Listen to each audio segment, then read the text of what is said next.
my name is Chanel, and today I'm going to be sharing with you what I do in the summer as a teacher. Right now, I'm currently planning and prepping a new unit for my Spanish 2 students about quality education, and I'm very excited about it.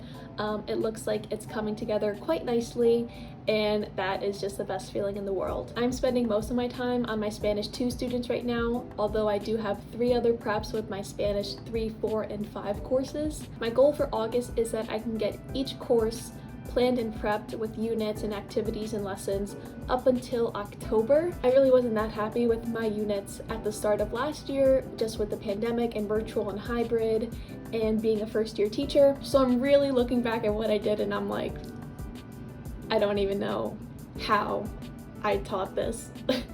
Like, I just have no idea. So we're trying to make it better and we're trying to improve for the upcoming school year. So this is what my digital planner looks like for the school year. It is just a Google Docs with a table implemented. It is color-coded by level, and as you can see, we start the school year on the 7th. The 6th is Labor Day, so we do have off. I do have my previous units and lesson plans that I can work off of, but again, I wasn't really that happy, so we're gonna try to make it a lot better for this upcoming school year.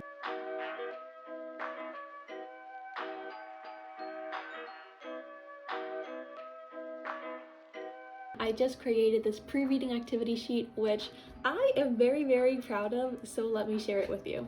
So this is just a Google Slides, which I will share with the students and they will complete either individually or with a group. Basically, these are just phrases from the actual article itself, which talks about advantages or disadvantages of virtual education, and to kind of scaffold them and get them ready to read this article. They will decide if one of these phrases is either an advantage or a disadvantage.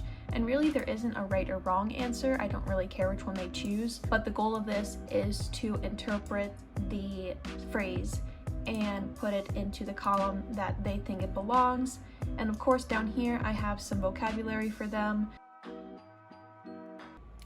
So I just cannot look at this anymore. Do you ever just look at something for so long and then you're like, I can't even think anymore, my head is so clouded and I have no more ideas and the inspiration is just completely gone. So I'm just gonna walk away, call it a day, but I have some other stuff to do. I'm moving in 2 days and I still don't have a couch and I need a couch, so that's what I'm going to do now. But couches are so expensive and I don't want to spend so much money on a couch, so we'll see what happens.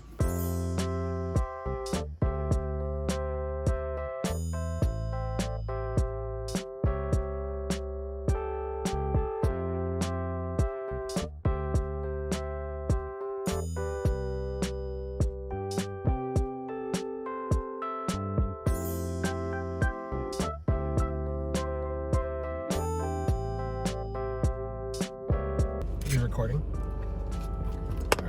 First, we're going to show this greasy, disgusting, dripping, calorie-ridden,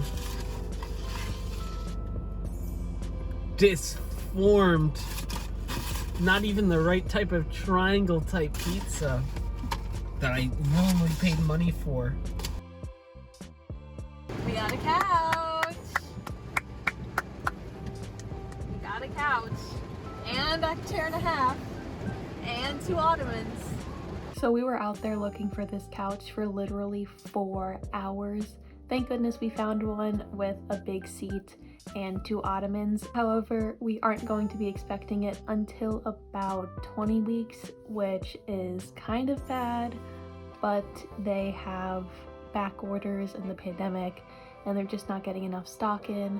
But it was the one we wanted, so we're willing to wait for it, and I guess that's fine. But shopping for so long makes me so incredibly tired, and so I'm very much due for a midday nap. But every time I do go to sleep, I do use my Mindband in order to help me sleep much more efficiently and soundly without distractions. I love the Mindband because it feels so incredibly comfortable while I'm sleeping. I love the material that is used in it.